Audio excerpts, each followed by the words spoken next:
മർക്കോസിൻ്റെ സുവിശേഷം 11-ാം അധ്യായം 1 മുതൽ 11 വരെയുള്ള വാക്യങ്ങൾ. അവർ യെരുശലേമിനോട് സമീപിച്ച് ഒലിവ് മലയരികെ ബേത്ത്ഫാഗയിലും ബെഥാനിയിലും എത്തിയപ്പോൾ അവൻ ശിഷ്യന്മാരിൽ 2 പേരെ അയച്ച് അവരോട്, നിങ്ങൾക്കെതിരെയുള്ള ഗ്രാമത്തിൽ ചെല്ലുവീൻ. അതിൽ കടന്നാൽ ഉടനെ ആരും ഒരിക്കലും കയറിയിട്ടില്ലാത്ത ഒരു കഴുതക്കുട്ടിയെ കെട്ടിയിരിക്കുന്നത് കാണും. അതിനെ അഴിച്ചു കൊണ്ടുവരുവീൻ. ഇത് ചെയ്യുന്നത് എന്ത് എന്ന് ആരെങ്കിലും നിങ്ങളോട് ചോദിച്ചാൽ, കർത്താവിന് ഇതിനെക്കൊണ്ട് ആവശ്യമുണ്ട് എന്ന് പറയുവീൻ. അവൻ ക്ഷണത്തിൽ അതിനെ ഇങ്ങോട്ട് അയക്കുമെന്ന് പറഞ്ഞു. അവർ പോയി തെരുവിൽ പുറത്തു വാതിക്കൽ കഴുതക്കുട്ടിയെ കെട്ടിയിരിക്കുന്നത് കണ്ട് അതിനെ അഴിച്ചു.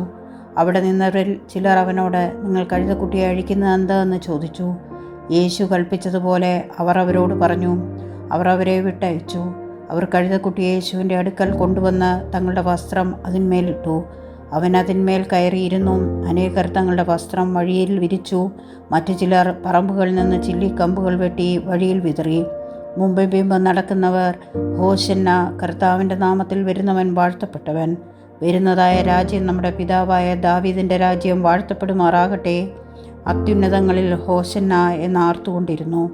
അവൻ യെരുശലേമിൽ ദൈവാലയത്തിലേക്ക് ചെന്ന് സകലവും ചുറ്റും നോക്കിയ ശേഷം നേരം വൈകിയതുകൊണ്ട് 12 ബെഥാനിയിലേക്ക് പോയി.